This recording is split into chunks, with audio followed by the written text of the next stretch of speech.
Again, I'm very happy to introduce to all of you guys Dr. Kristin Malek, or Dr. K, as she's known for her students. She's assistant professor and event management extension specialist at University of Nebraska-Lincoln. I'm very happy to have you here, dear Professor Malik, because we already had this experience of interacting with you as a teacher, and your instructions are in my mind, still in my heart. So I will not gonna add any other words. I think the more time we can spend with you, the better for us. So now you go. The stage is yours. Thank you all so much for being here today. And I'm so excited when Professor Hannah reached out.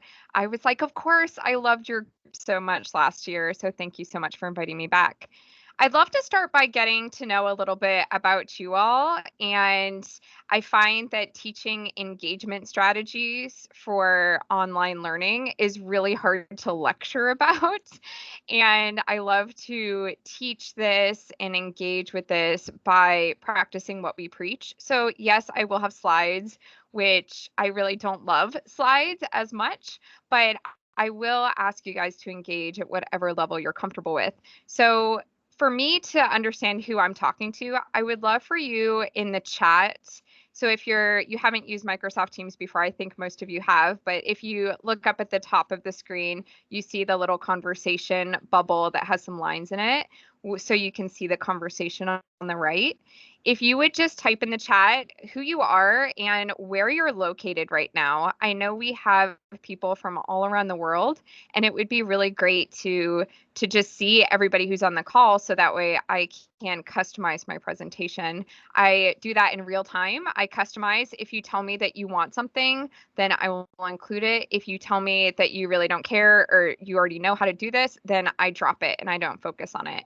So if you guys could in the chat write who you are and where you're from or where you live right now. Thank you so much. We've got Ghana. That's amazing. Welcome to the session. Poland. Oh, I've been to Poland twice now. I have my master's degree in international tourism, so I've been very fortunate to have visited 27 countries pretty in depth. And I understand the differences in education in different countries as well, and especially in terms of engagement. I know in Asian countries, it's much more maybe passive, where you have a professor that stands at the front of the room and lectures. And I understand in other countries, it's much more engaging and facilitator style. So there are ways to get engagement in both. And so this is why it also helps to know where you guys are from. The Ukraine, Istanbul, Turkey, Ukraine, love, welcome everybody. Yes, thank you. PhD students, love it. Professors, lots of people everywhere. So keep doing that and putting them all in the chat because I love seeing where everybody's from. I am going to just share a little bit about myself. So how I'll talk for the rest of our 75 minutes is I'll share just some information about me so you know the lens that I'm coming from. And then I'm going to talk about specific engagement strategies that you can use in your classes. I'll talk about the experience journey in terms of experience design. And then I'll kind of talk about some advanced level strategies, specifically in syllabus design as well. You are more than welcome to put questions in the chat throughout. I am a person that is happy to answer them at the end, but if I show a slide or talk about something and you have a question, drop it in the chat. I have my PhD in online events with engagement, so I am very good at monitoring the chat and answering questions throughout and monitoring. So please definitely ask questions. Pakistan, amazing. Lots from Turkey and Ukraine. Welcome, welcome. So definitely don't be shy. I have my master's degree in international tourism from the University of South Carolina, where I was fortunate to be able to live abroad in Italy for 3 months and travel pretty extensively, most of Western Europe and Poland. And I have been to several Asian countries, all around North America, some South America, and have been very fortunate to have been a guest lecturer in many, many different universities. And my PhD is a little bit unique because I graduated with my PhD in 2015, so long before the pandemic and COVID was even a thought in the mind. And my focus back in 2015 was in online events. And my particular variables for my research were about the importance of engagement on learning. So that has made me pretty much a hot commodity because of COVID and pandemics and classes moving online and events moving online. And how can we have engaging events? How can we set it up so that way it's effective and engaging and keeping people involved? I have a lot of industry experience in events, event management, event design, experience design, in hotels, in restaurants. I know I don't look that young, but so I definitely am just short and look young. I'm much older than I look. So Tanisha, that's amazing. Oh my gosh, I love all of the international part. I am going to share my slide just so you can see the experience of what I've taught, because sometimes people say, oh, event management, that's so fun to teach, but what about the real subjects like finance and strategic management? So I do want to share in terms of this is my teaching experience at the University of Nevada in Las Vegas. I taught strategic management, hospitality finance, and the event management capstone, where we put on events in the community. At Kansas State, that I worked at for almost 4 years, I taught internship, sales and promotion, marketing, intro to business events, business event coordination, event management, and graduate level courses to include research methods, graduate level finance, graduate events, strategic management. And then at the University of Nebraska, I teach intro to events, the advanced events operation course, special topics courses, and graduate level courses. I've taught in person, I've taught online asynchronous, which means you don't log in all together. I've taught online synchronous, which means that you all do log in together. I've taught classes from 9 graduate students up to 120 plus undergraduate students, or mixed classrooms. And I've taught in a 3-week, 4-week, 6-week, 8-week, 11-week, and 16-week terms. So I hope that you feel that the things that I'm talking about today, that it can be applicable no matter what your subject is, no matter what your modality is in terms of in-person or online, and what's in whatever term your class size is or whatever length of term. These are practices that can be integrated into all of these different avenues, which is really awesome. So I love to start with a little bit of engagement, and I'm going to show you the same activity in 2 different ways. So that way, depending on the country and the environment that you're currently teaching in, it's a way that you can have engagement no matter the comfort level of your attendees or your students. So I'm going to ask how you're currently teaching, if you are teaching, if you're teaching online or in person. So the first way I'm going to ask this is through your video. If you are in a place where you can turn on and off your video, then I would love for you to turn on your video right now if you are currently teaching online, and to turn off your video if you are currently teaching in person or not teaching this term. So turn on your camera. So look, if you're not in gallery view, I definitely recommend it. I see all of your beautiful faces, backgrounds, not backgrounds. I love this. Oh, the smiles. People think I'm funny. This is funny. Awesome.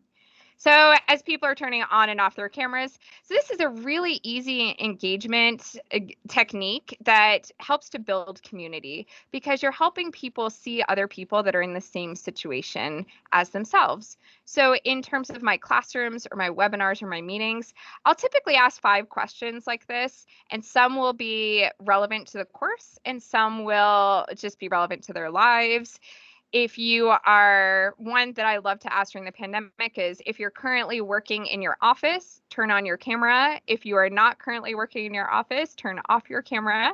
So you could do that as well. And then it's fun, so you could just see everybody who's in the same situation as you. There's a lot of people on this call. There's 73 plus, over 80 people on this call. So this would work really well in a Zoom or in a Microsoft Team type environment, but you can also use chat. And that helps to pull engagement in with people that maybe don't feel comfortable about being on video, or if you're in an area where you can't require video usage, or if you have people that you know that it applies to a lot of people, but not a lot of people are going to turn on their camera. So you can ask the same question in the chat. So I'm going to do that right now.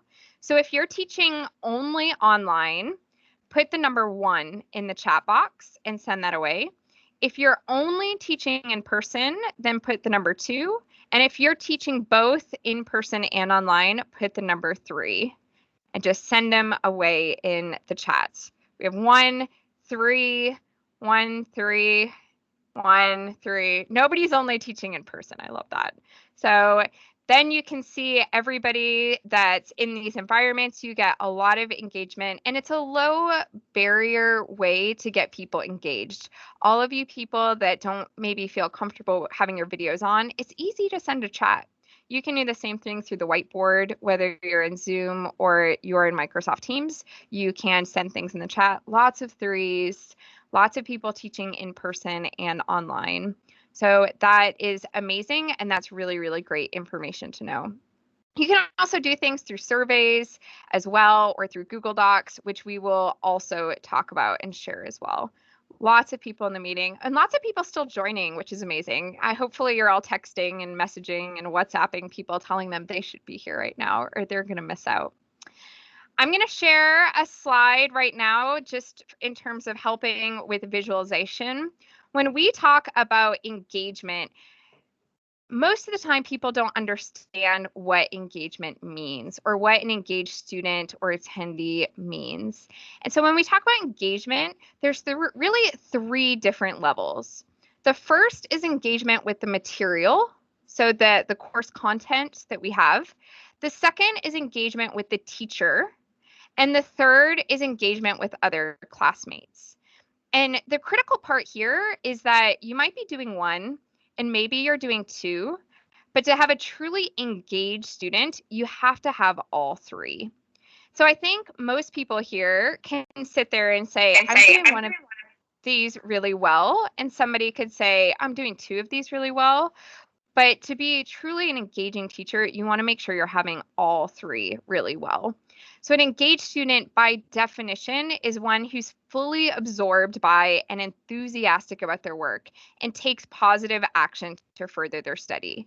So they're not necessarily just the student who's sitting there saying, I want an A, or I want to pass the course. They're sitting there excited about the coursework, and they're sitting there wanting to do additional information.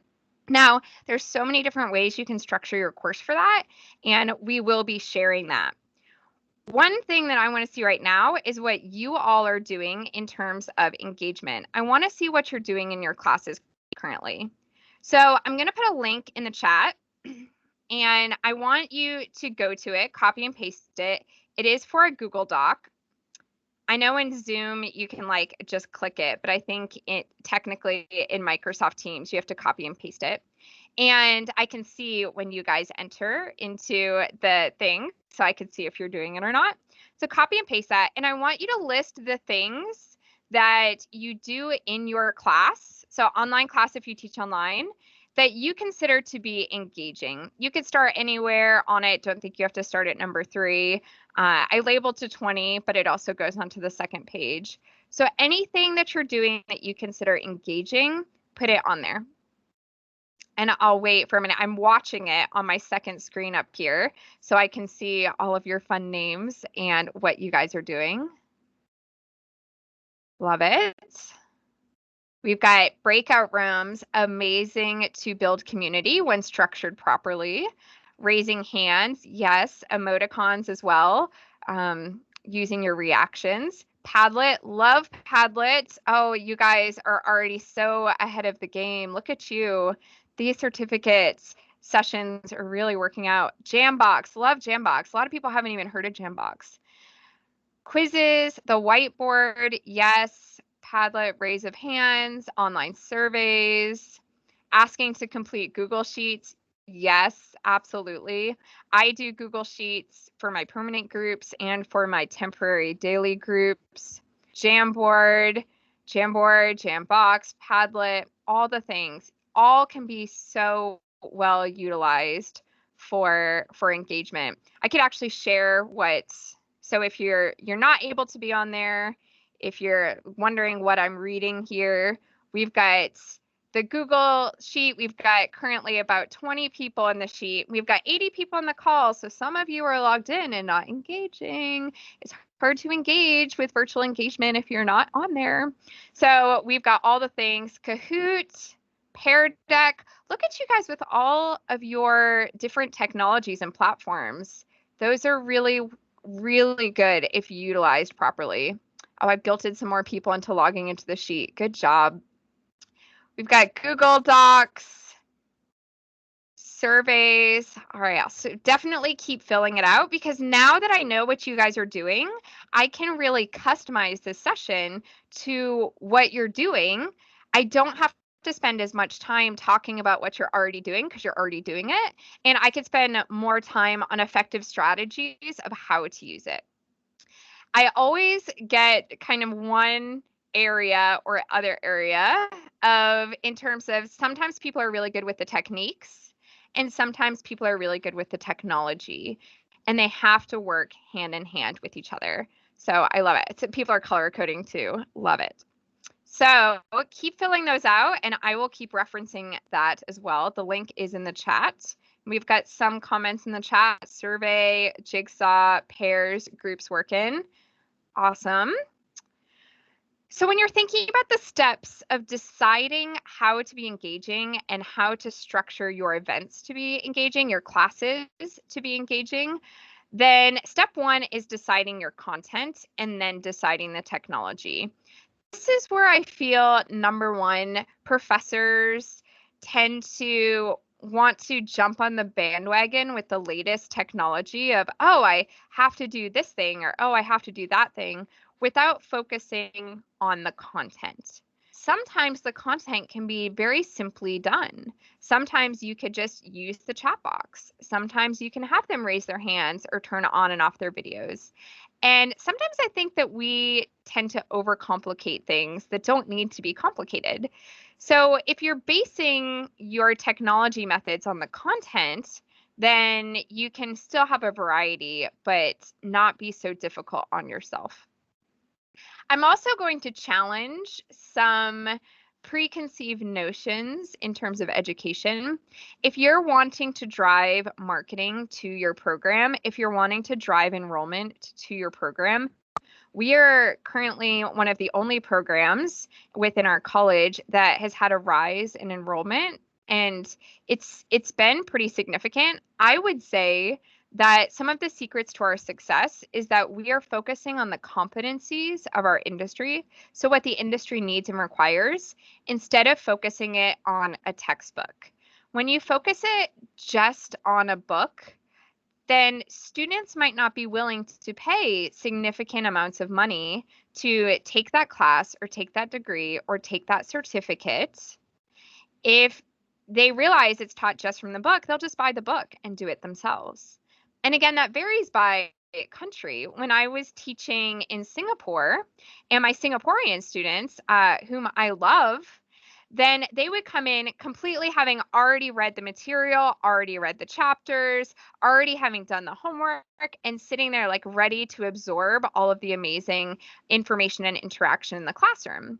Now, teaching in the United States, depending on the culture you've set up in your classroom, maybe most of the students haven't done the reading. Maybe they don't have the book. Maybe students can't afford the book.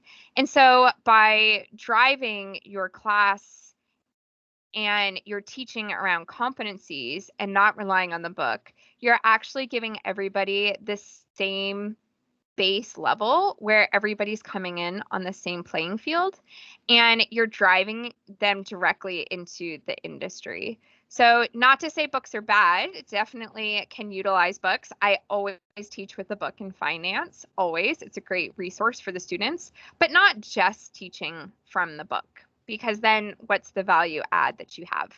So off my soapbox now. So that's my little side philosophical. We do get an increase in enrollment, and I think that's one of our secrets there. And then our online education, I really encourage is high touch and not high tech. So I'm still looking, I have multiple screens here, so I'm still looking at what you guys are filling in on the Google form. You know, something simple as complimenting students. Somebody wrote complimenting students. Absolutely. I will log on early. I will interact with the students. And that leads to this high touch, not high tech. Just being there and being a person instead of writing my comments in my learning management system, typing them out in the comment box. I'll do a quick video or a quick audio file, which not only saves me a lot of time, but then students feel more engaged with me because they can see me or they can hear me and they know that I'm a person and not just a screen. So little tips scattered throughout this entire presentation of things that you can do. All right. So overview of my class. I think that this is really kind of interesting to note. So whether it's asynchronous or synchronous, so whether we're logged in live online together or not, I always have just one topic for the day.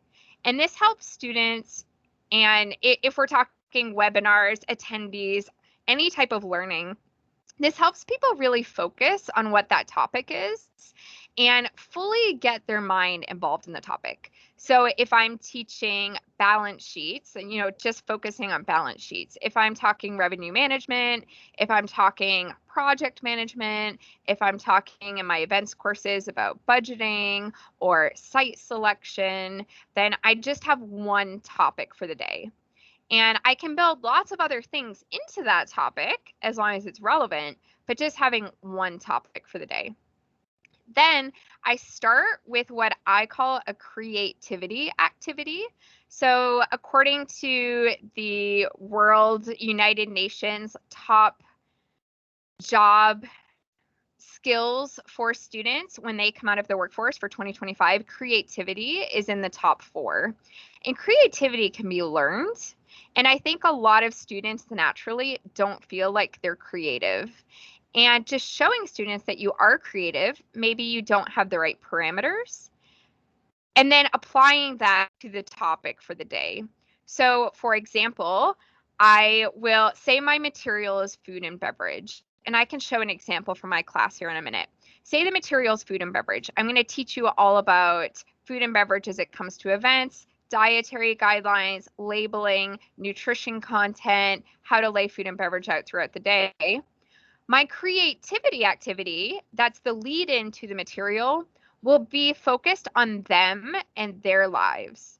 This is very strategic in terms of engagement because then the students feel like the material is specifically relevant to them and their lives, and they're really engaged in the area before we even touch the topic for the day.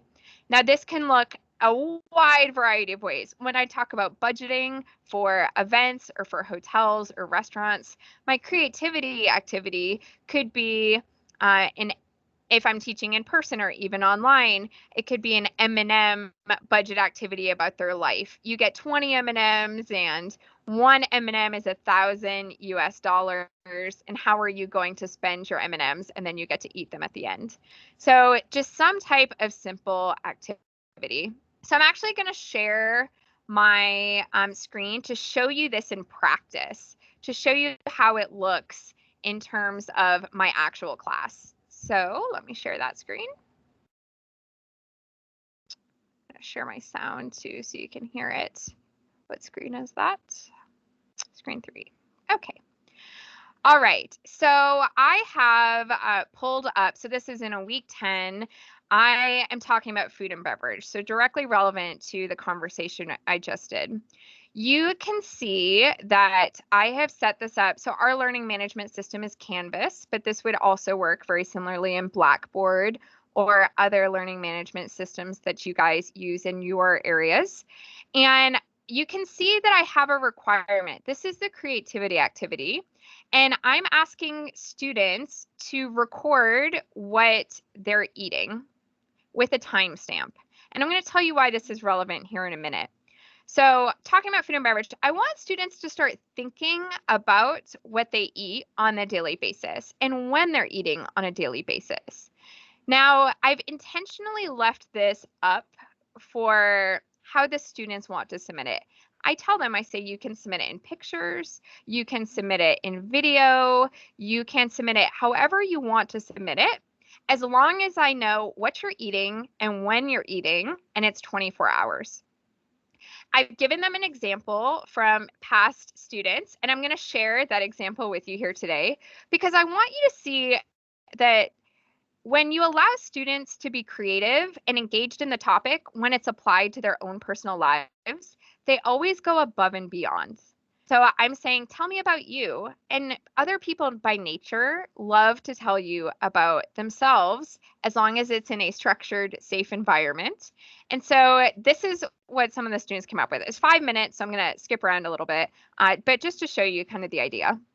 So they say that you live and you learn, like, yeah, shake your mess with your head, oh yeah, dance and flirt with your friends, oh yeah, make you...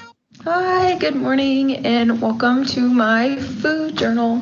It's time for breakfast, so I'm gonna make some toast. Here is my breakfast of champions. I have avocado toast with some mango salsa, a banana, and then coffee. Regular black coffee. Hello and welcome back. I have some nuts and blueberries and other things in them. So I'm gonna go eat. Here's my snack. I have some pretzels and some pistachios and some more water. Okay. Hi, so I forgot to take a video for dinner last night, so here's my video for today. I have some asparagus with some Brussels sprouts, potatoes, and some water. Les poils étaient pignons, les vitons j'étais, et les jantons les opas, les gisons l'étaient, en pouvoir je les dents, les disponérants, mon dans les opas, les dons les opas, les on les tui, on les...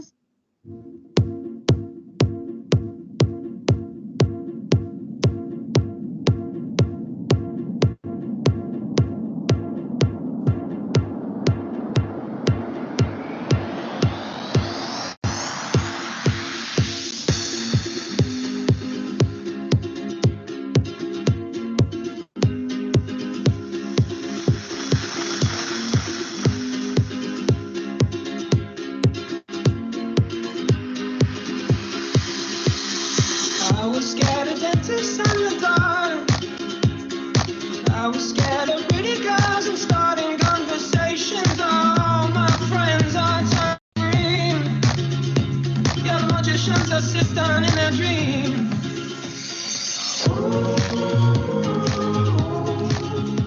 So I strategically decided to show this because all I said was, hey, students, tell me what you eat for 24 hours.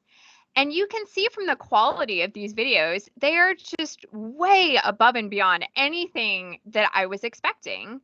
And it really created some fun elements because I had them post it as a discussion board so everyone could see each other's. They could pull it up, and some did video. Pretty much everybody did videos, but then we had some pictures of different things. People around the world are like, what are you guys eating over in America here? So, but you can see that there's just so much creativity. And having the students submit that, if I'm teaching synchronously or in person, I would then share that at the beginning of class. I would share a sample of what those are, so then they can laugh and feel like a sense of community with each other. And then they also have that engagement with me because I'm seeing them as a person. I'm seeing how they eat and their houses or their environments, and judgment free. And then I show it. So then they get to feel special, like they're part of a community, they've been highlighted. And it's a simple way to capture all of the different engagement techniques. Now, for the food and beverage session, then I would teach the material. I would say, okay, here's the material, dietary, we're going to do some guidelines, and then I'll tie it into their material saying, okay, well, you are eating, I don't know, crackers. Now let's look up the nutritional content of the crackers you ate, and then let's do a label as if you were eating this at an event. And then I push that one step further and I challenge them to think about our industry right now. So I know this is an event example, but I'll say, okay, around the world for events, we now tend to eat breakfast from 7 to 8 or 8 to 9 and have a snack at 10 and have lunch at 12 and have another snack at, 1500 and have dinner at, 1800. And so we have this preconceived notion of when we should eat in events. And then I have them do research. We're talking undergraduates, freshmen, sophomores. I say, okay, look through everybody's video and tell me when they ate. And so if they're all eating at, 8 or 11 or 1 or 13 or 16 or 19, why are we structuring our events around historical traditional times when that's not who we are as people eat now? And I think that extra level helps create more engagement because I'm asking students to think for themselves, which is hard and scary, but we're giving them like parameters for that. And then at the end of class, I do a check-in survey. I say, tell me the thing that you were most confused about, or tell me the thing that you enjoyed the most about the class. And that helps with this term of reflection. So I'm really, really big onto reflection and getting students to realize that they are learning, even though it seems fun. I think that that's a difficult thing in today's day and age. The more fun and engaging you are, the less students might actually feel like they're learning because they're not bored. They're not just reading from a book and taking exams. So the importance of reflection cannot be understated because students need to realize that they are learning. They're just learning through fun, learning through play. And we vary so much all over the world. Some of you listening today might say, yeah, this is, I've been doing this for 5 years. And some this might be a totally new concept for. But just thinking about that in terms of overview of my class. So you say, okay, that's awesome, but I'm not changing my content every single semester. I'm busy, I'm researching, I teach a lot of classes and I have a lot of students. Now, I never change the lesson at all. I only change the creativity activity. And the creativity activity at the beginning, I changed to make it super relevant to our day and age. So if I'm teaching contract negotiation, then my core lesson stays exactly the same as last semester and the semester before, unless, of course, there's major adjustments in the industry. But the creativity activity, instead of role playing between negotiating around these topics from last year, now I'm negotiating. I'm saying, okay, one student is a kid and one student's a parent, and you're trying to negotiate with your parent because you want to go to this party in the middle of a pandemic, and you're trying to convince your parent to let you go out. And so then students are like really engaged because it's relevant to the time, it's relevant to the pandemic, it's relevant to COVID, but I'm still teaching them negotiation and I'm getting them excited about the lesson that we're about to have. And that's really important when it comes to engagement. There's just so much content to link to and reference from, but you want to really try to pull in real sources and real examples and real cases taken from the world today. Then we want to talk about our second big engagement strategy, which is explaining the purpose of why we're doing stuff. As teachers, as facilitators, as professors, we see the master plan. We see the course schedule. We see that our 8 weeks all lead up to this. We see the competencies, but students don't see that. They just might see it as busy work. And so how can we actually explain it to them? So I'm going to show you some examples from my course of things that I do in case that helps with this. So every single one of my weeks, you could see, any one of my weeks here, I have totally a similar concept of assignment, your to-do list, but then I include this topic of why does this matter? Why should you care? Why does this matter? And then how to succeed on the assignment. And every single one of my sections has a why does this matter? And once you explain that to students of like, why does this matter? Then they're like, oh, it's not busy work. It actually matters. And it's so simple. It's one paragraph, maybe a couple sentences, depending on the topic. But why does this matter?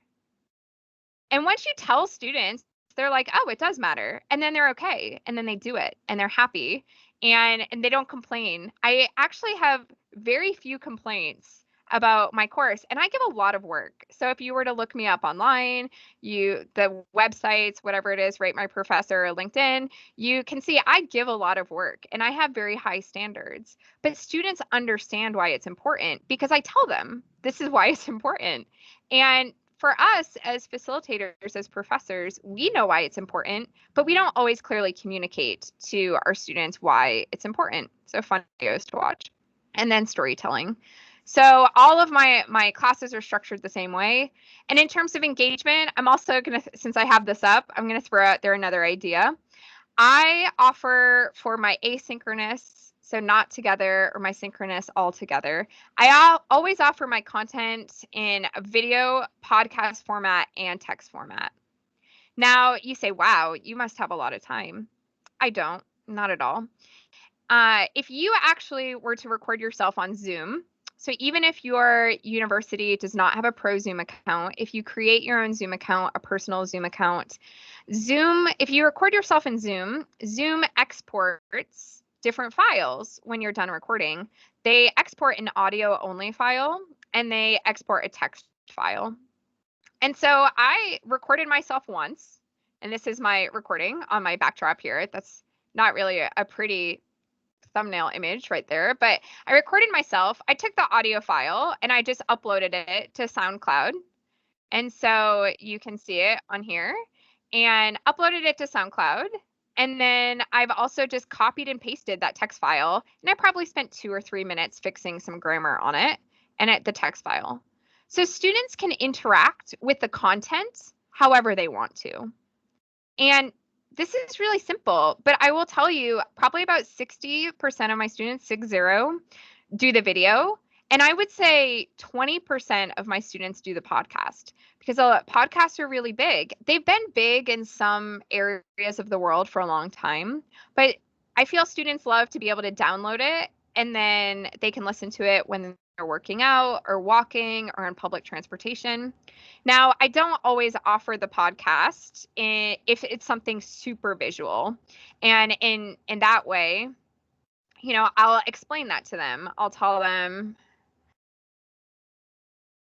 I'm looking for one specific right here. So I'll tell them, okay, here's my material, the event design canvas.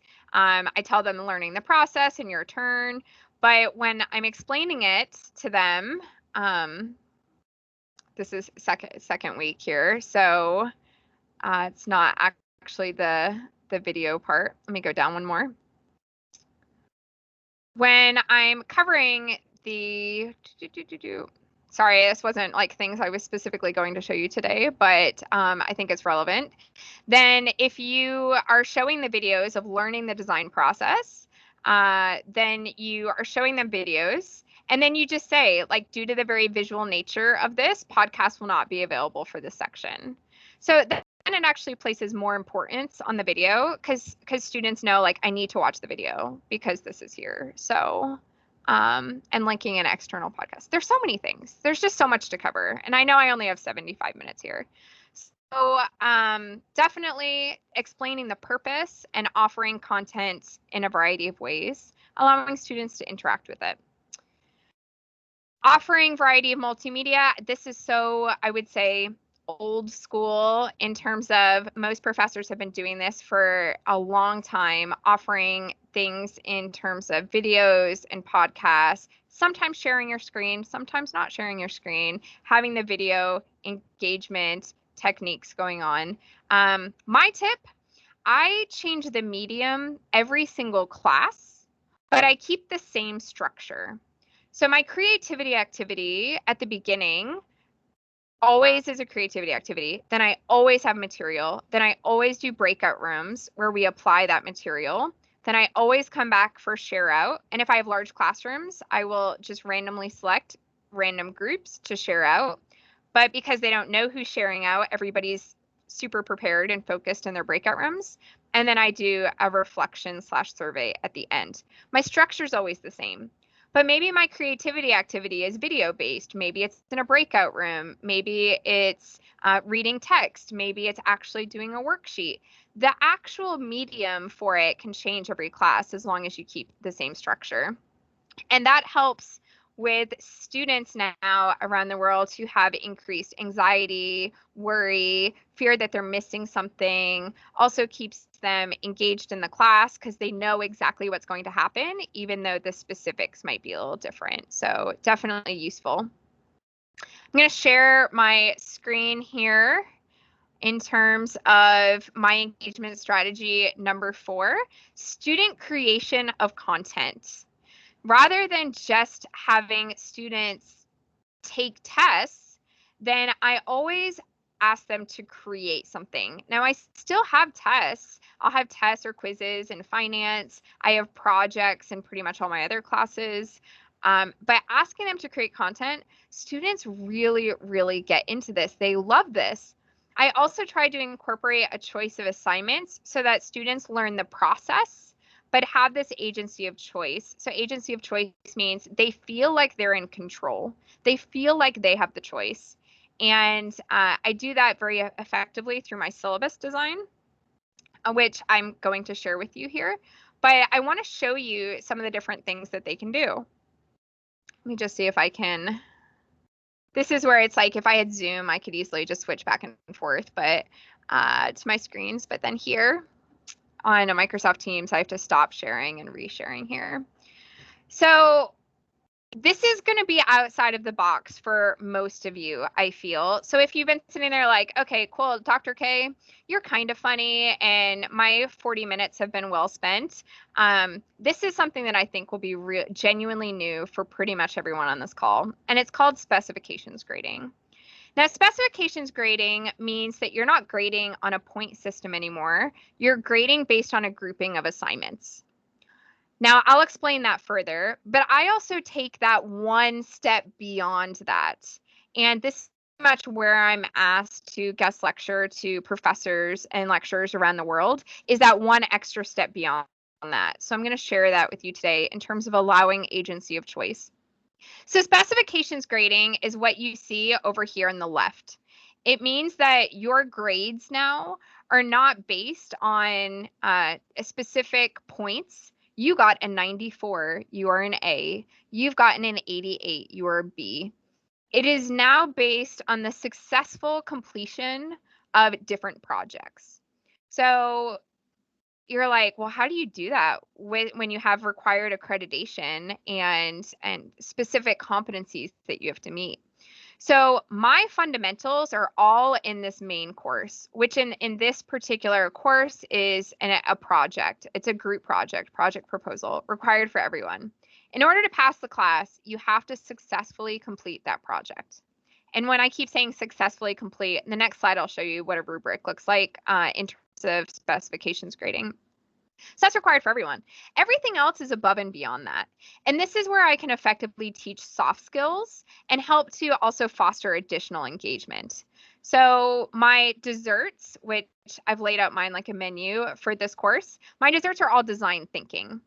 So if you're doing traditional specifications grading, you would say, okay, for a C, you have a project, and for a B, you have a project and a podcast. But I take that one step further in terms of offering students different options of how they can complete that competency. So your desserts or your design thinking, and the process is exactly the same. You have to identify your target market, you have to do your research, you have to come up with your text or your script of what you're doing, and then you have to execute it. So the process is exactly the same in terms of competencies, but your outlet, your final end product is different. So we have a podcast, we have a video, we have marketing materials, and we have live in-person meetings, because as a officer, they're designing their meetings, so they have the same type of format. And so specifications grading is that kind of advanced level. And you're like, well, how would that work with university rules? I've heard all of the objections with university rules and, syllabus structure and how does this work and how does that work? And I spend a lot of time explaining it. I can tell you the students love it. They love it. They're actually signing up for more work when they do this, because they feel like they get to choose their grade. They don't feel like the professor or instructor is willy-nilly saying -5 points for you, -6 points for you. And I have had zero, big zero. I've had 0 people come and complain to me about grading. 0. I've taught thousands of students using this format, and nobody has come to me and complained about grading. And students that fail the course, afterwards, I've had 3 people now, maybe 4, 3 or 4 actually apologize to me for failing the course, because they know it was on them. And I can clearly talk about how this works in terms of grading. It's actually really, really nice for grading purposes and how things are spread out. So I don't have 1,000 things to grade at the end of the semester. So definitely keys to success here. So you can see that it's there. And then this is what a rubric would look like there. So I used to hate rubrics. I used to think rubrics didn't allow for creativity and design, and I didn't want my students to just go down and check things off of the list. It didn't allow for any of that. So I used to actually really not like rubrics. And over the years, teaching for years and years now, I've created the rubrics in ways that I like that foster creativity. So this is just one screenshot of one, but I have, I think, like 100 pages worth of rubrics now at this point. Instead of dictating exactly what specific pieces have to be, I kind of give the, is it present? Is it noticeable? And I allow them opportunities to change things once. So you can see how it works in terms of grading. Specifications grading could be its own 75-minute topic. It could be something I sit here and talk to you about for this entire session. We could have an entirely different session on it. But I thought it was really relevant to bring up today, because this is a really good way to teach soft skills, which is also on the United Nations top skills that you need to have for success in the job market. Creativity and soft skills, but then also to create that feeling of engagement. Students oftentimes say in my teaching evaluations, I love that I get to choose my grade. Well, we're all teachers. Students choose their grade every semester because they choose to do the work or they choose not to do the work. But just something simple like this makes them feel like they got to choose their grade. It's all psychology and behavioral marketing and analysis there. So super fun. So as I'm sitting here and I'm talking and I'm sharing things here, definitely if you have questions or comments, put them in the chat for sure. Happy to dive in deeper on any of these topics. I do still have a couple things that I want to share before we go into a Q&A session, but that tends to be something I get a lot of questions on. So don't hesitate, feel free to put them in there. Student creation of content. So what does this look like? So you saw one of the videos that I can have students do as an option that would be part of a creativity activity. But then I have students also share things that are released publicly. So under my syllabus and course grading system, I'm very specific about what they can do. They have this book, they have some volunteering to get involved, or they can do different design projects. So you can see I've got my video, podcast, text, and then what does this look like? Well, we actually run a public-facing podcast called the Extraordinary Events Podcast, and we just released it at the beginning of August next semester. And then every time you see a name, every other time you see a name, that's a student-created podcast. And students love that they get to create podcasts and then it's advertised publicly. Now, this has so many advantages. One, students feel engaged with the content because they have to do their own research to look up topics. Two, the students are creating something that will be public-facing. They take it very seriously because it's public facing, so the quality is significantly higher. Three, as a faculty member and as a program at a university, this then becomes marketing for me and storytelling that drives people to our program. So as high schoolers or people from other universities are sitting there, they can actively listen to our students and our students' experiences, and our students are sharing the things that they are learning about in their classes and their amazing experience at a high quality. And this is public facing. I don't have to do any work on it. I throw an intro and an outro on it. And then the students create their own title, they create their own thing. And so they're doing like 99% of the work, and it becomes marketing. And we've gotten a lot of students that have added our minor or double majored or switched their major, especially from advertising, public relations, communication, business marketing, because of this simple thing. I'm just publicly advertising what the students do. And it's important to say it's not required. They don't have to choose a podcast. They could do a video or marketing materials, but they love to do the podcast because they know that it's going to be publicly released. So you can see that all different topics, theater as events. We had one that was really successful about golf. This was a golf student who took events, saying that every single golf student needs to take an event class, and this is why. And then do you know how many golf students then enrolled in our class the next semester? We had like 9 golf students enroll in our class because this was publicly available and we blasted it out on our social media. So how can you take the stories from your class and then use it for marketing? Have the students do the work for you. And then again, this is engagement. So we're talking engagement. They're engaged with the content. They're engaged with me as a facilitator. They're engaged with each other.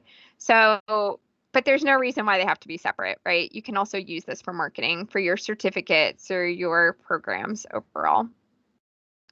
So when you think about the experience journey of a student, we have a lot of people who are teaching in person and online.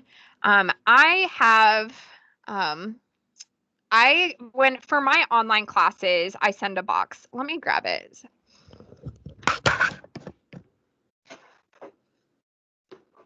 This is really fun. It wasn't originally in the plan. So for my online class, I send a box. And the box looks like this. I have a background on, so you can't really see it. But I have a box. There you go. I have a box that I send them. And inside the box is envelopes. I'm like trying to make it so you don't see it with the background. Inside of the box is a series of envelopes. And the envelopes all have the week on it. So week 1, week 2, week 3, and they're sealed envelopes. And then when students are logged in live for a synchronous environment, then we all open up the envelopes together. And this creates an amazing feeling of community and engagement. And so many students have reached out about this. Now, most of the time, these are things that are just printed on a piece of paper, like lessons. So for example, this week, we're doing scheduling and programs with an international consideration. So of course, talking about time zones. And I've just like literally sent them pieces of paper that have tables that are empty. Like they could do this themselves on a piece of paper, but the fact that everybody has the same materials and they're all working on the same items creates this amazing feeling of community. And if they're local students, even though they're taking an online class, I give them the option to pick them up in person. But if they're not local, then I'll just mail them. And depending on the size of your box, it's actually quite affordable. And students just absolutely love this. They're so engaged. I don't take attendance in my course. We're not allowed to by our university because of the pandemic. And I have 98% of my students show up every single class. And over 70% of them will keep the video on the entire time, even though it's not required. And a lot of that is this feeling of engagement and community. And I build in a lot of games throughout. So turning on and off your cameras, moving people into breakout rooms, taking them back from breakout rooms. Normally, when you take people out of breakout rooms, everyone automatically turns off their camera. So I'll automatically start with a game that involves their camera. How did you enjoy this session? 1, 2, 3, 4, 5. Things they have to have their camera on for, and then it's on. So different things like that for engagement. And then including questions to just get to know the students better every single week. How was your week? Tell me your week.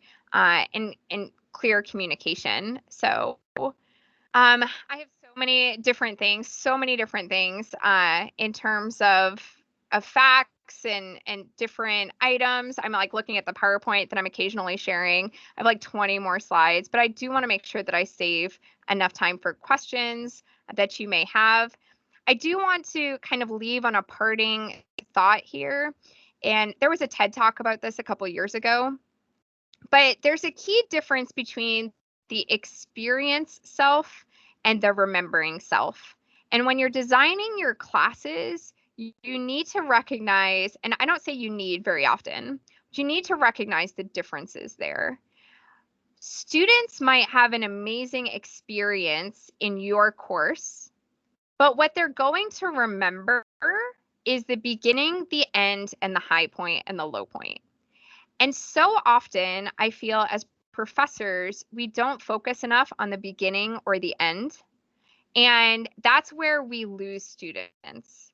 And so creating a class culture at the beginning that this is an engaging course and your engagement is expected.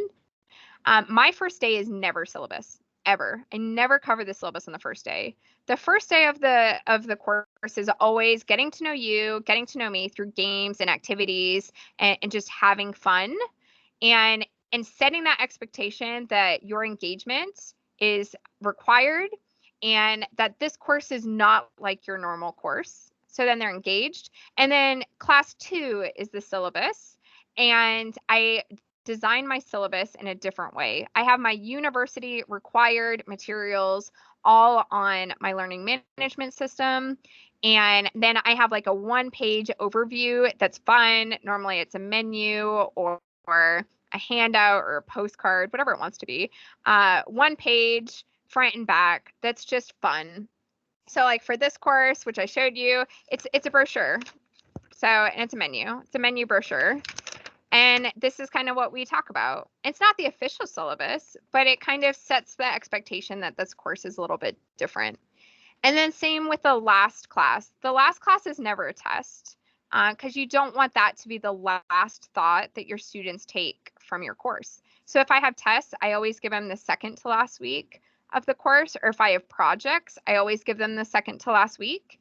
And then that last day is really reflecting on what you've learned in the course and how it applies to your life. And depending on what you want to be in the future in your career, where you still need to go from here.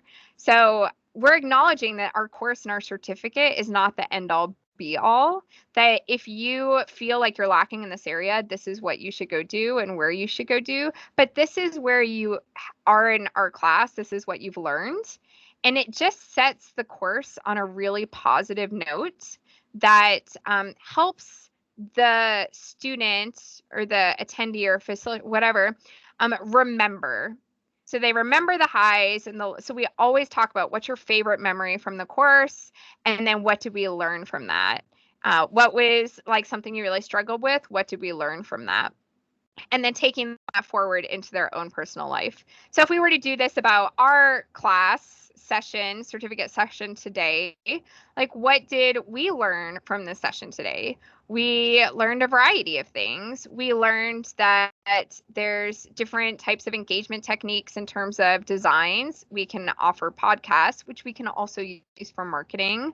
We can give students some agency of choice. We could do a creativity activity at the beginning of the class that applies to their life. We incorporated some different elements of how you can do an engagement game, no matter what your population is in terms of chat or in terms of video, different techniques. We definitely learned that engagement is 3 things: engagement with the material, with the facilitator, and with each other, and structuring that experience in that way. There's so many things that we learn, but of course we didn't learn everything. You can't learn everything in 75 minutes. You didn't learn the ins and outs of specifications grading on a minute detail, and I highly recommend everyone looks it up.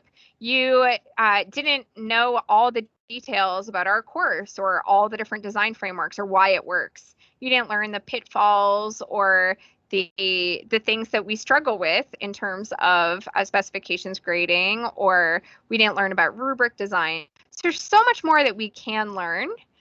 This wasn't all of that, but there's so many just little nuggets that we can use going forward into the future. Really thinking about that experience journey for the students in terms of starting differently and ending differently to show that our class does require and expects engagement. We've learned about how to have students challenge the norms and share about themselves and allowing for it. There's just so much that we've learned already in 60 minutes. And so I do want to open it up to questions here. If you have any questions, you can unmute or you can share them in the chat, depending on your comfort level. I know Professor Hannah always has some questions. So, and if you are jumping off, if you have another appointment, thank you so much for being here and letting me share and talk. It's something I'm quite passionate about, and I will share my contact information up here, though I know Professor Hannah always sends it out as well. So. Okay, thank you very much. I think that our participants can have a lot of questions, and please, because we know that we have some can have technical issues, please ask them in chat. I will read them if you allow me. And I have a question. Yes, thank you very much. So my point is, my question is, so you are changing creative activities all the time, every single course. So do you change your syllabuses as well, that you update it inside, or you just have this first video? What I'm saying is you have a very good structured syllabuses. Do you do some corrections during the preparation period or not? Absolutely. I will take, if it needs to be updated or tweaked or adjusted, I always tweak or adjust it. There are some that are just so tried and true. They've been, the food video, I do that every semester. That doesn't need to be updated. The contract negotiation, I'll change the roles. But I don't really change the syllabus unless I'm swapping in or out a book or a specific activity. Like this semester, we're redoing marketing materials. So instead of applying it to this business over here, we'll do it here. But the main content still remains the same. I mean, when you're teaching so many classes every semester and have other responsibilities, I would say maybe I change 5% of my course each semester. It's really not that much. Okay, thank you very much. And we have a question in chat.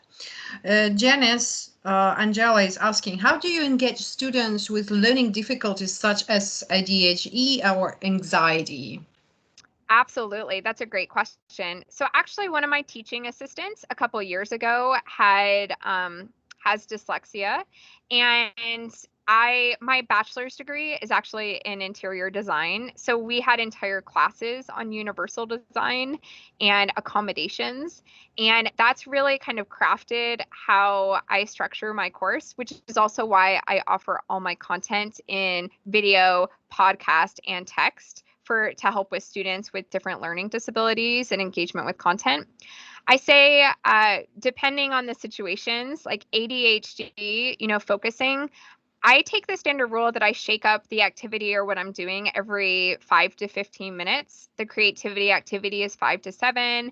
Then I provide content with engagement for about 10 to 15 minutes, then small group application for 15 minutes, and then coming back in and sharing out for 5 to 10 minutes, and then reflection for 5 minutes. Or maybe I'll do 2 rounds of content. So content, application, content. So that really helps with the focus, but it also helps with engagement. We all know that when we're talking for 70 minutes, like I unfortunately did today, then it's really hard to stay engaged in the material and the content. But even just bringing things up, I'll show a slide, I'll talk for 3 minutes, I'll show my learning management system, I'll talk for 3 minutes. In terms of anxiety, that's a really, really big one that a lot of our students are facing right now.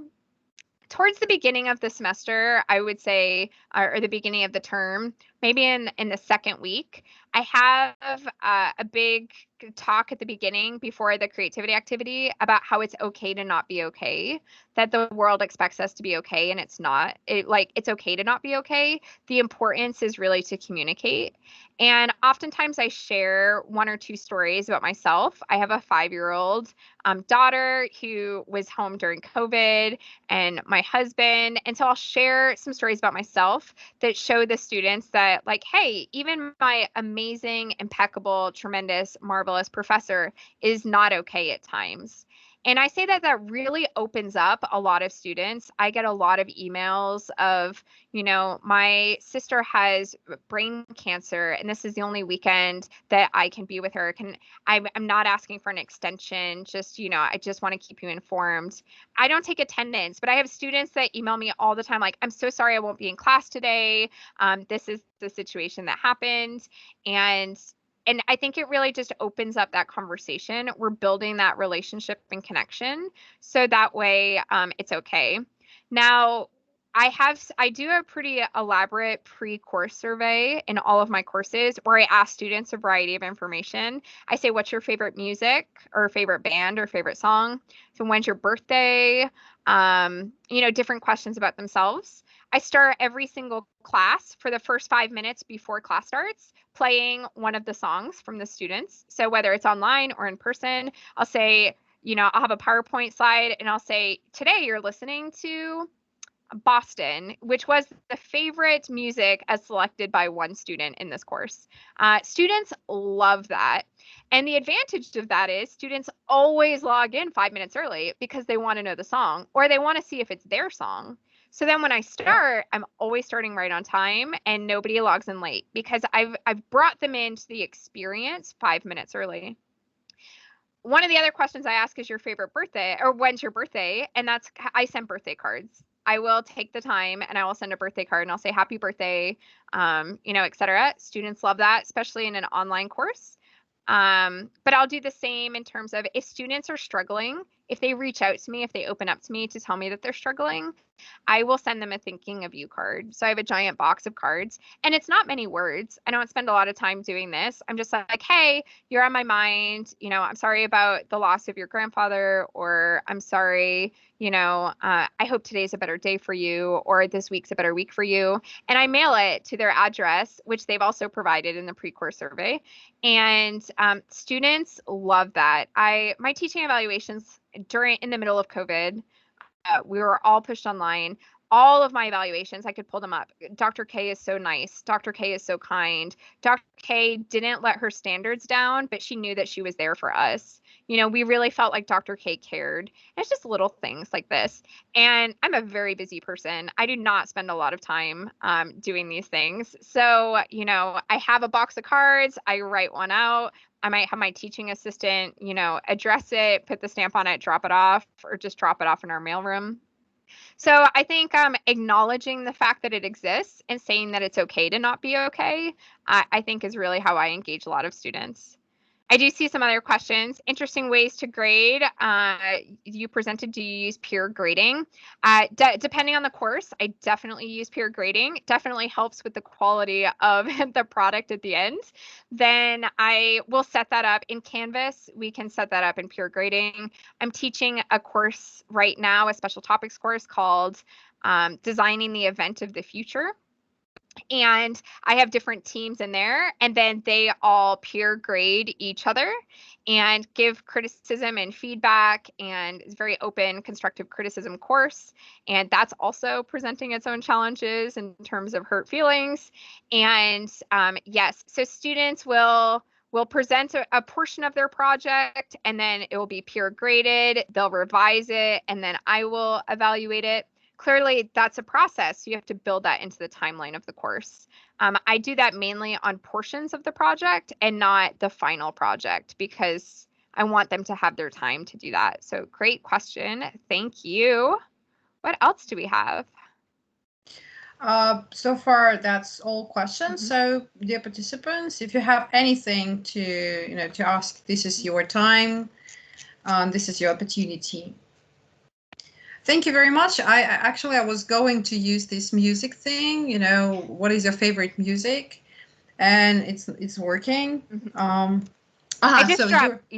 dropped my email in the chat. I'll also drop my LinkedIn. After this session last year, which was it's the same topic, but I feel like it was very different. Then a lot of people from the session added me on LinkedIn, and several have reached out with questions or different things that they wanted to know about. So definitely make that offer to you all. Let me copy that in here. Then feel free to add me on LinkedIn or send me a message. I've talked to several people around the world about specifications grading. I've looked at some people's syllabi and offered suggestions. Whatever you guys want, I'm here as a resource. So. Okay, thank you very much for that. Okay, Dr. K, so as I see, I have positive feedback from participants, but no further questions. I think we have actually a lot of insights during this presentation, so we need to digest that. And I just like to remind you all that we're going to have the record in YouTube channel, so just find us and subscribe. Thank you very much. Oh, we do have one more question. Okay. How do you handle cultural diversity? Oh, I love all of you guys. Thank you. How do you handle cultural diversity in terms of handling teamwork among students? Absolutely. So right now, I actually have, and partially due to our podcast and marketing, we actually have students all around the world who have signed up just to take this Intro to Events course. So we have some in the Netherlands that are logging in, and the time change. Cultural diversity, we actually talk about it in the courses. Definitely. I shared with you, we actually have a whole week dedicated to the concept of it, and then the application throughout. I would say we are very big with diversity and inclusion. And I would say with teams, the very first icebreaker activity that I give them is a circle activity that, I want to pull it up. Let me pull it up. It's a circle activity. It's one of my favorite icebreaker activities, where students can see ways that they're the same, but ways that they're different, and acknowledging that and appreciating that. And, it's my favorite. So, of course, that's how this goes. You asked such great questions. I love it. So I call it the circle activity, but here, let me share. For all of those that are still on here, you get a little extra insight. So I give everybody an activity here where they have to find within themselves 3 things that are unique to only them, and 3 things that are unique to everybody, or not unique, but everybody in the group share. And so this is just a very basic example from my intro course, but You know, the conversations that come up around this are really fascinating, especially when you have culturally diverse people within the groups, because we do have a lot of international students and then non-traditional students, people with different backgrounds, people that are working, people that are not working. So we have that cultural appreciation, diversity, inclusion within the group, and then applied to the projects as well. We have great strains throughout that. And so this is just one example of what a fun activity that we do. So I don't know if you're specifically talking about just like teamwork amongst the students or application, but getting students to recognize that they all share certain things together, even though they seem different. So my skin tone is black, or my skin tone is yellow, or my skin tone is brown, my skin tone's white. Those could be things that are different, but we all love the exact same things. I also would say I'm so passionate about this topic. I spend a lot of time pairing my groups up at the beginning of the semester. It's one thing that I spend a lot of time on, and I dedicate time to it because I know it's going to make the rest of the semester so much easier. I never have students who complain about their group ever.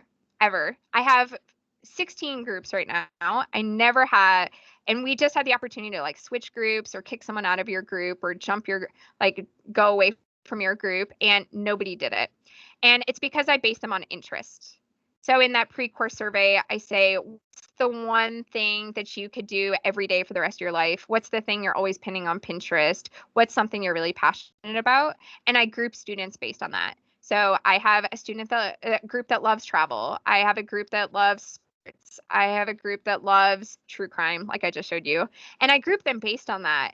And the students automatically know that it doesn't matter the particulars of what they look like or where they're from or where they live. They all have this thing in common that they're super passionate about, and they all become just so close. I know it's 11:16. I know that you're super cautious of time. No, we're good. We're good. We have another okay. question. Another question. Yeah. Do you see my like? This is Victoria Makerski question. If you will read absolutely. it and answer. Yeah. Question about multilingual students when some are shy to talk in English. Absolutely. So normally when I'll give an example through this webinar. So normally when I do these presentations, learning engagement strategies, I use breakout rooms and I use people turning on and off their cameras a lot more. But when you have a lot of different backgrounds, a lot of different countries, a lot of different sensitivities, then I engage them in the course by not necessarily having them talk out loud. I feel like that's a misconception that just because they're talking means they're engaged, or if they're not talking, they're not engaged. I use the chat box. I use whiteboard. I use reflection a lot. Now, if the topic of your course is English or public speaking or something where that's required to give those projects, I also offer additional opportunities where students can meet with me in a one-on-one situation. We can talk about their worries. I also ask on my pre-course survey, I say, what's your number one biggest worry about this course? And then I try to alleviate some of those.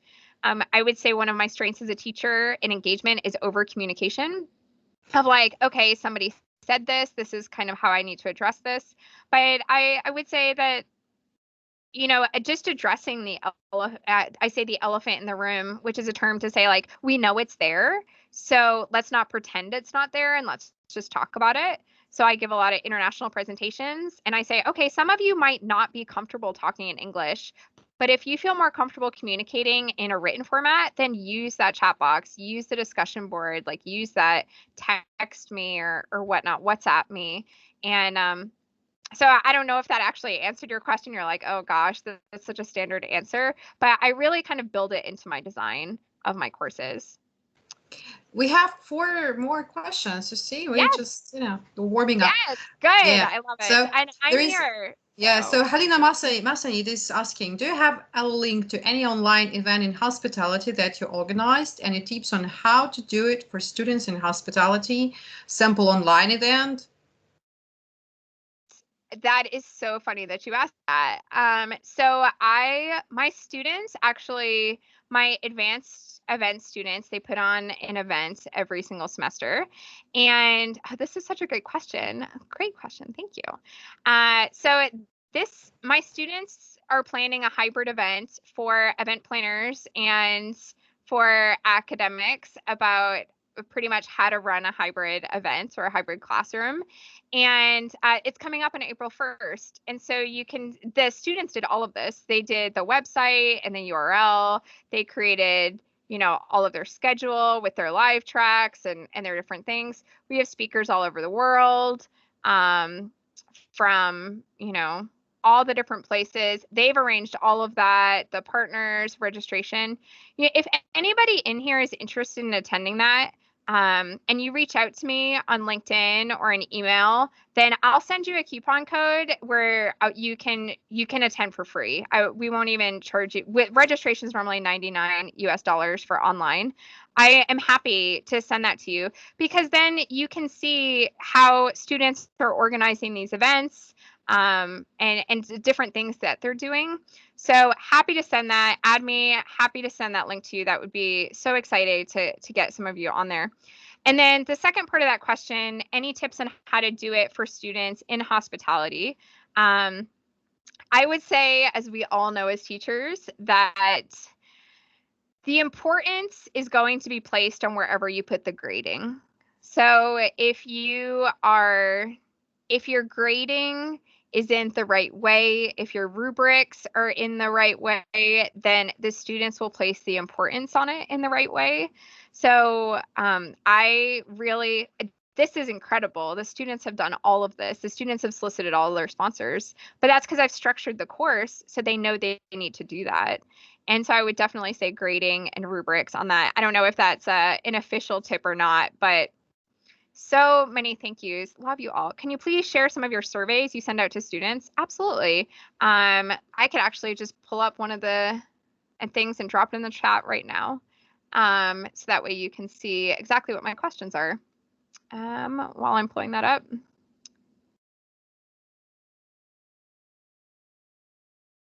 I love it. I love it when people ask questions. Okay. Pre-survey intro to events. Okay. Share. Let me get the link for you. Distribution. I do it through Qualtrics, but it doesn't have to be done through Qualtrics. We just use Qualtrics here. So distribute. All right. Here is a link. Oh, that's my LinkedIn. I didn't copy and paste it. My apologies. Copy, paste. Okay. There's a link to my survey so you can see all my questions. Absolutely. Feel free to take them. Great question. Do you sometimes combine several teaching methods, role play research? How can we integrate hands-on methods in e-learning? Absolutely. And the trick is really to incorporate all of them within one session too. So I combine, so I gave the example of my contract negotiation. I'll say, okay, here's what we're doing. I'll put them into random breakout rooms. They have to role play with each other. Then they have to come back and share out. And then we'll talk about what went well, what was funny, what didn't go well. We'll do surveys of like, okay, how many of the students convinced their parents to let them out? How many the parents were firm and didn't let their kids go out, raising hands. So even at an undergraduate level, I always build in research. So I've referenced that a couple times, going back and looking at the videos, doing some coding. They draft their own surveys. They do evaluation. Even in finance or strategic management. I know I'm talking a lot about events and hospitality, but it's the same across any area. For that hands-on method, one trick that I think a lot of people, that's not really a trick, but it used to be that we utilized a lot of technology, online technology in our in-person classroom, and that was fancy. So I'm speaking in front of 120 people, I'm going to use Kahoot. I'm going to use Padlet. I'm going to use these fun things because it's integration. Well, now that we're in an online environment, we've really got to start using hands-on methods because the appeal of it is not just sending them to a different platform. The engagement is keeping them here. So I'll frequently say, I'm in my office right now, so this works out well. So when I'm doing selection for group presentations, I don't pull up a wheel that like we're all watching the wheel, right? That's boring because they're already on technology. So what I'll do is I'll say, okay, here's all your groups. And I'm going to randomly select, and then I'll say, okay, group 6, of course, backdrop, group 6, it's your turn to present. Group 6, you were chosen. And just that element of like adding tactileness into the online environment is actually really engaging. And instead of them checking out and like having other screens open, doing homework for another class, or like when you send them outside of the platform to Padlet, or you send them outside of the platform to Pinterest, you can lose them because now they're over there. They're not here. So you're trying to engage them, but keeping them in the platform. So I do a lot with like examples. I don't normally have a backdrop on. And so I'll do a lot with like holding things up and just engaging people in a tactile way, or saying, okay, for our creativity activity today, we're going to do storytelling. And so to do storytelling, I want you to look around you right now, and I want you to grab a physical item that means a lot to you, not your phone. And then I'll put them in a breakout room, so I'll have to tell a story about that product. And then again, building community and engagement with each other, because now they're learning something new about somebody else there. So, but it's just the matter of like using your environment is really a good way to keep them engaged. So great question. Absolutely. I think a lot of us are so adept with technology now that we forget to like actually use our physical environment. And I think that's why the boxes that I send are so successful, because they feel like they're together, even though they're not together. So great question. My goodness. Okay, thank you very much. Yes. I see that there is no further questions, right? Okay, great. Thank you very much, Dr. Kate. That was, always engaging, insightful. And we're going to have the record of this lecture for those who joined us later, or you just want to rewatch some parts. We're going to do that in a couple of days, and you're going to have the access to it. Thank you very much again, Professor. Yes, absolutely. And thanks everyone for staying on for an extra 10 minutes. We have over 100 people still on here right now. So it's really, really exciting. So thank you.